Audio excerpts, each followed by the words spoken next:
नमस्कार, मैं विजयलक्ष्मी। आप देख रहे हैं देश का वार्ता FT न्यूज चैनल। आइए देखते हैं दिल्ली की खबर। चांदनी चौक के कूचा महाजनी से कैश लेकर निकले व्यापारी से 1 करोड़ 16 लाख रुपए की लूट का मामला नॉर्थ डिस्ट्रिक्ट के DCP सागर सिंह कलसी और उनकी टीम ने बहुत तेजी से सुलझा लिया है। लूट की रकम का 1 करोड़ रुपए बरामद कर लिया गया है। बाकी के लिए छापेमारी जारी है। रकम की जानकारी देने वाले किसी ज्वेलर के पूर्व कर्मचारी को भी पुलिस ने गिरफ्तार कर लिया है। मजे की बात यह है कि लुटेरों ने मन्नत पूरी होने पर लूट की रकम में से 1 लाख रुपए खट्टू श्याम के मंदिर में भी चढ़ावा चढ़ाया। यह केस उन CCTV कैमरों की मदद से खुल पाया जिन्हें कमिश्नर साहब की पहल पर लगवाया गया था। एक के बाद एक ये 5 लोगों को पकड़ा है, जिसमें से मौके पे ये 3 लोग जिन्होंने रॉबरी की थी वो थे। एक इनमें से जो मुखबिरी वाला था, जो कि पहले चांदनी चौक में ज्वेलरी का बिजनेस कर चुका है, और एक इनका रिसीवर है जो इनके साथ ही पार्टनर था। ये 5 के नाम है बॉबी वर्मा, जो कि ये ज्वेलर का काम कर रहे थे, 47 ईयर ओल्ड है। स्पर्श अग्रवाल, शिवम गौड़ एलियस बेबी, तरुण सहगल एलियस तन्नी, और जो रिसीवर है कृष्ण कुमार एलियस सचिन।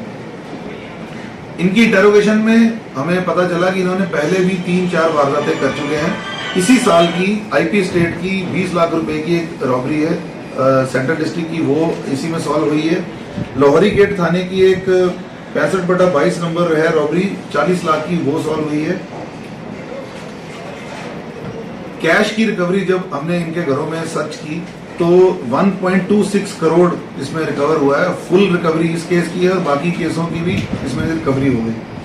10 लाख रुपए का हमें, जैसे गोल्ड का बिस्किट होता है तो टूटा हुआ जो गोल्ड का कच्चा गोल्ड है वो ऑलमोस्ट 150 ग्राम का है, 10 लाख रुपए का वो मिला। साथ में एक चेन थी। 2 स्कूटी इन्होंने इसी दौरान अभी रिसेंटली खरीदी है। ये आगे वारदातें करने का भी इनका प्लान था, तो वो हमने करी है। और 2 देसी कट्टे और 4 लाइव कार्ट्रिजेस इन सब से हमें रिसीव हुए। तो ये अभी इस पे तफ्तीश आगे जारी है। और भी इन्होंने क्या केस खोले हैं। टारगेट कैसे करते थे?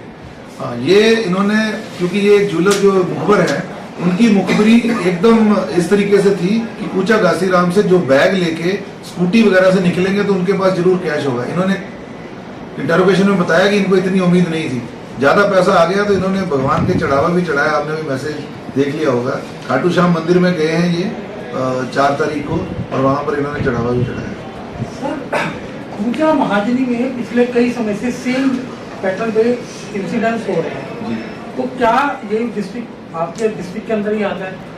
तो क्या वहाँ पे आपका कोई फ्यूचर प्लान है किस तरह से वहाँ पे सर्वेलेंस लगाई जाए, वहीं से क्राइम होना ही बंद हो जाए? बिल्कुल सर, ये इसी जो आपने बोला है, इसी के मद्देनजर हमने शुरू किया कि अलग अलग तरीके से, एक कि वैसे एरिया में सर्वेलेंस बढ़े तो कैमरे लगवाए, दूसरा सर्वेंट टेनेंट वेरिफिकेशन के कैंप भी लगा रहे हैं। और उनके ऑलमोस्ट, क्योंकि हमने पिछले कुछ केसों में देखा, एक DBG रोड की 7 लाख की अभी केस वो भी खोला था, एक बड़ा हिंदू राव का 17 लाख का केस था। सब में मुखबरी इनके अपने ही नौकरों की थी। अगर नौकरों की और इसमें ये हमने पहले इनके ऊपर भी जो है सर्वेंट वेरिफिकेशन ना करने के मुकदमे भी दिए हैं। कुछ ऐसे भी इनके वर्कर्स होते हैं जो कि पहले हैं, कुछ ऐसे भी इनके वर्कर्स होते हैं जो कि पहले उनके ऊपर केस होते रहे हैं, जैसे कि एक वजीराबाद का केस था। तो हम इस पे सर्वेंट टेनेंट वेरिफिकेशन भी बढ़ा रहे हैं। तो और एक ये भी है कि जो भी ये नौकर या अपने हेल्पर रखें, उन सब की खुद भी पूरी जांच कर लें। पुलिस तो जांच करती है, तो ये सब चल रहा है। बाकी टेलीफोन की सर्विलेंस ये सब है। सर, क्या दिल्ली के अलावा भी इन्होंने कहीं और स्टेट में जो है वारदातों को अंजाम दिया? और सर, जिस तरीके से हथियार मिले तो कहाँ से इनके पास ये हथियार? हाँ, ये आपके दोनों जो सवाल हैं, इस पे हमारी अभी चल रही है इन्वेस्टिगेशन। ये हथियार इन्होंने यूपी में कहीं से खरीदे हैं, तो अभी इस पे इन्वेस्टिगेशन चल रही है। यूपी में अभी तक कोई केस का नहीं पता चला। हाँ, एक केस जाफराबाद का नॉर्थ ईस्ट डिस्ट्रिक्ट का ही है, आर्म्स एक्ट का केस है 188/22। तो ये एक और खुला है, तो टोटल 4 केस हमारे अभी तक हैं।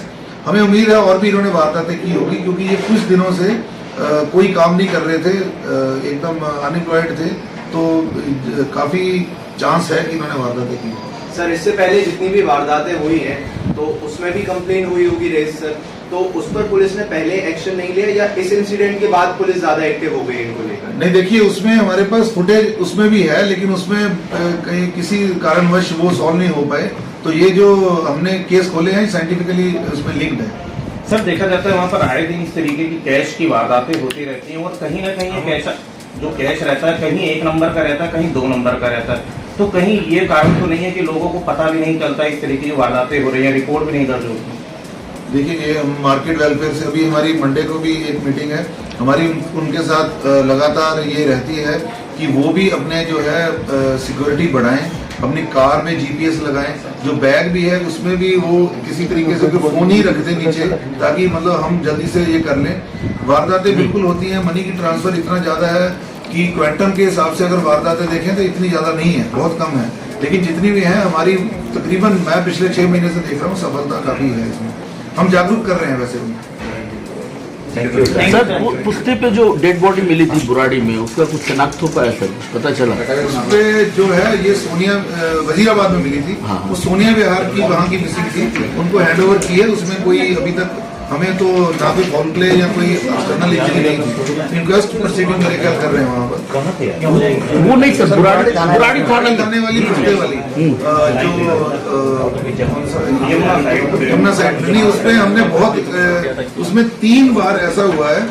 एक बार हमने आधार की इंफॉर्मेशन के थ्रू, एक बार जो जिस कट्टे पे थी उसमें सोनीपत की एक कंपनी है, वहाँ के कट्टा जो है कंबल